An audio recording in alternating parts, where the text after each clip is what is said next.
finding? Was there an issue with him as to why he didn't play tonight? No. I told you guys he's day to day. We're going to err on the side of caution with both him and JT. And that's where their status is right now. Just general thoughts on the tonight? I thought there was some really positive things to build on, and I think there's a lot of room for or opportunity for us to improve and get better. You know, that was as close to an NHL lineup as we've seen to this point. We had a fairly strong lineup in also. You know, I thought there were moments in the game where, you know, we were dictating the terms, so to speak. There were moments when we were on our heels. But I thought there were a lot of positive things that we can build on.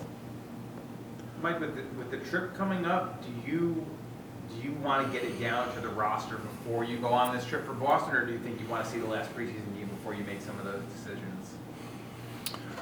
You know, ideally, we'd like to get a little bit closer to the roster, and you know, I'll talk with Chris tonight, tomorrow morning, and put a game plan together for that.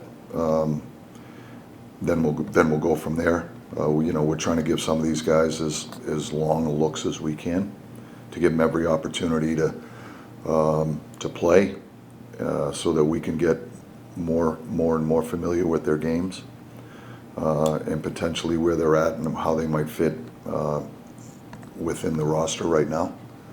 So we're trying to give some of these guys as long a looks as possible, and so that's part of it also. So I'll talk to Chris, and we'll make decisions accordingly on how to trim the roster from this point on. But obviously there's only a few days left before we get down to the final roster, and you know, we'll figure out where we are health-wise over the next couple of days, and that, I'm sure, will be part of it also.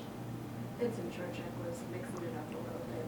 He's kind of got a little bit of that in him. How much do you, I guess, want to see that in his game and think that it's a beneficial part of his game? I think it's a huge part of his game. You know, he's at his best when he's in the middle of it, and so, you know, that's the type of player that he is. He's a fierce competitor, and you know, he wears his emotions right on his sleeve.